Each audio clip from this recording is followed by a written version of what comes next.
আরে বস, পুজোর দ্বিতীয় এপিসোডে তোমাদের স্বাগত। আজকে গেছিলাম যাদবপুরে আর্সেলানে আমার ভাইকে নিয়ে।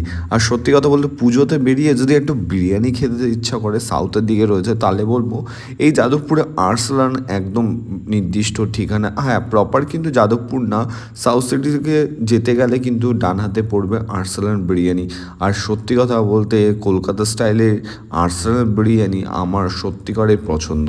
আর সত্যি কথা বলতে একটাই কথা, এখন থেকে এবার পুজো এপিসোডে ভালো ভালো রেস্টুরেন্ট কভার করতে চলেছি তোমাদের জন্য, যাতে ভালো ভালো রেস্টুরেন্টের ইনফরমেশন তোমাদের কাছে দেওয়া যায়। আর বিরিয়ানিটা দেখে দেখেছো হাসিটা, তোমারও মুখে হাসিটা এসছে না এই বিরিয়ানিটা দেখে? হ্যাঁ, অবভিয়াসলি ভাই। তার সাথে সাথে নরম গরম থলথলে মাটনটা, ওফ, জাস্ট জিভে জল এসে যাচ্ছে না এত সুন্দর মাটনটা দেখে, যেখানে চর্বি পুরো তোমার দিকে তাকাচ্ছে, বলছে আয় খেয়ে নে আমায় ভাই প্লিজ। সত্যি কথা বলতে, আর ভাই